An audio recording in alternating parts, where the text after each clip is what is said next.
Di dunia ini ada minimal 3 level atasan atau 3 level pengusaha. Dan level ini akan menentukan sebenarnya omset Anda ada di mana dan sakit kepala Anda seberapa banyak. Semakin tinggi level Anda, artinya omset Anda sudah pasti semakin gede dan masalah Anda semakin kecil. Oke? Nah, semakin rendah level Anda artinya omset Anda juga pasti masih kecil dan juga sakit kepala Anda masih banyak. Dan level ini sama sekali tidak berkaitan dengan apakah umur Anda berapa atau misalnya Anda lulusan dari mana gitu ya. Saya nanya dulu sebelum mulai. Ada nggak pengusaha yang masih muda, belum berpengalaman tapi dengan cepat naik cepat? Ada nggak yang seperti itu? Pasti ada, betul toh? Ada juga nggak pengusaha yang sudah tua, sudah pengalaman, tapi bisnisnya masih di situ-situ aja. Tokonya masih seperti itu, warungnya masih seperti itu, bisnisnya masih seperti yang dulu. Ada nggak? Ada juga. Nah, mari kita bahas 3 level ini apa.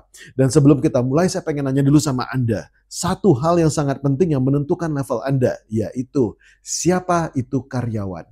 Coba Anda pause dulu sebentar, siapa itu karyawan? Anda pikir dulu, karyawan itu siapa? Karyawan saya itu siapa? Oke, kalau sudah silakan Anda resume.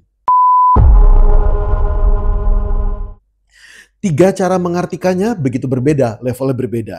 Di level 1, pengusaha level 1 mengartikan karyawan itu siapa? Karyawan itu adalah orang yang disuruh. Ya, ini adalah orang yang dikasih perintah, disuruh ngerjain. Dan kalau namanya disuruh, artinya kalau nggak disuruh dia nggak kerja. Kalau nggak disuruh, artinya dia nggak punya inisiatif. Kalau misalnya nggak ada SOP, nggak ada tugasnya, maka dia akan malas-malasan. Dia akan kerjanya ya seperti itu saja.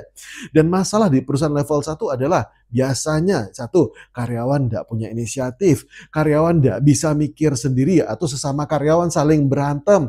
Atau misalnya sudah pernah diajarkan tapi lupa lagi. Kenapa? Karena sekali lagi, karena dia masih harus disuruh.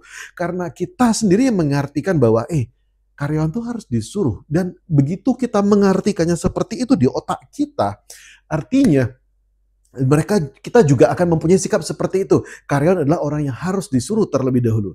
Dan kalau misalnya Anda merasa bahwa Pak gawat, Pak saya masih di level seperti ini. Tenang saja, karena 90-95% dari pengusaha ada di level ini. Atasan atau pengusaha level kedua. Oke, level kedua seperti apa? Di level kedua, pengusaha ini mengartikan karyawan sebagai mesin pencari profit. Maksudnya seperti apa? Mereka tidak peduli karyawan ini kerja atau tidak kerja. Dia tidak peduli mau masuk jam 3 pagi, mau masuk jam 6 pagi. Bahkan tidak harus disuruh kalau dia bisa cari profit. Bagus sekali. Nah, yang namanya karyawan adalah mesin pencari profit. Kalau karyawan tidak bisa mencari profit, sudah pasti akan ditendang. Nah, bagus nggak? Bagus. Karena ini artinya apa? Sudah terjadi namanya meritokrasi. Meritokrasi artinya berdasarkan merit. Siapa yang bisa kerja, siapa yang bisa perform akan naik pangkatnya. Masalahnya apa? Masalahnya adalah begitu karyawan dianggap sebagai mesin pencari profit, begitu dia tidak bisa menghasilkan profit, misalnya dia sedang bermasalah atau misalnya dia sedang bingung dan lain-lain, dia akan kena tendang.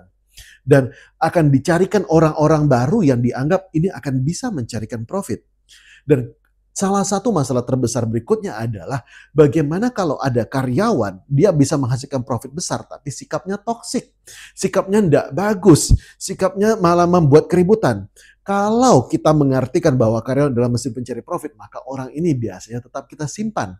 Dan kalau orang yang toksik ini kita simpan, yang terjadi apa? Yang terjadi adalah nantinya yang berkumpul di tempat kita adalah orang-orang yang bisa mencari profit tapi orangnya toksik. Yang biasanya cuma fokus sama perkembangan jangka pendek, tidak fokus sama perkembangan jangka panjang. Dan nanti yang terjadi adalah mulai terjadi, Pak ini gimana ya kok omset kita naik turun. Kok akhirnya budaya kita kerjanya enggak bagus dan akhirnya mulai banyak politik di kantor. Nah, itu adalah perusahaan level 2, atasan level kedua. Atasan level ketiga mengartikan dengan cara yang berbeda. Atasan level ketiga menganggap karyawan itu siapa? Karyawan adalah anggota keluarga. Maksudnya seperti apa? Kalau karyawan adalah anggota keluarga, artinya karyawan ini adalah anaknya dia. Karyawan ini adalah ponakannya dia. Artinya adalah orang yang dimana dia harus bertanggung jawab gimana caranya supaya karyawan ini bisa berkembang. Supaya bisa lebih bagus lagi, supaya bisa lebih besar lagi. Karena kalau kita jadi orang tua, anak kita harus kita besarkan. Betul tak?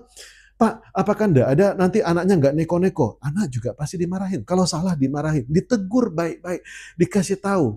Oke? Dan di sini yang penting bukan cuma sekedar profit, tapi bagaimana kita memperlakukan karyawan kita. Kita menjaga karyawan kita, dan bahkan kita menjaga keluarga dari karyawan kita. Oke, sama misalnya seperti gini, kalau kita punya anak, lalu keluarga anak kita sakit, kita juga mau turun tangan. Dan kalau sudah seperti ini, apa yang terjadi?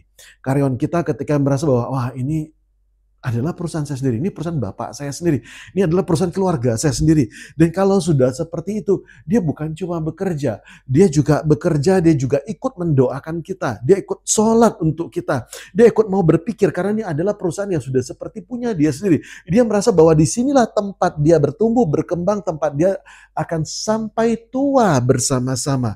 Dia akan memastikan bahwa tempat yang kerja dia ini adalah tempat yang menyenangkan, tempat yang harmonis untuk bekerja. Nah, ada orang suka nanya, Pak, bagaimana kalau karyawan ini sudah saya perlakukan kayak keluarga? Saya rawat seperti keluarga saya sendiri, seperti adik saya, seperti anak saya. Tapi gimana kalau dia ternyata nginjak-nginjak, dia malah berkhianat? Gini, yang namanya karyawan, ya, kalau memang dia ternyata memang tidak pantas menjadi anggota keluarga Anda, keluarkan, biarkan.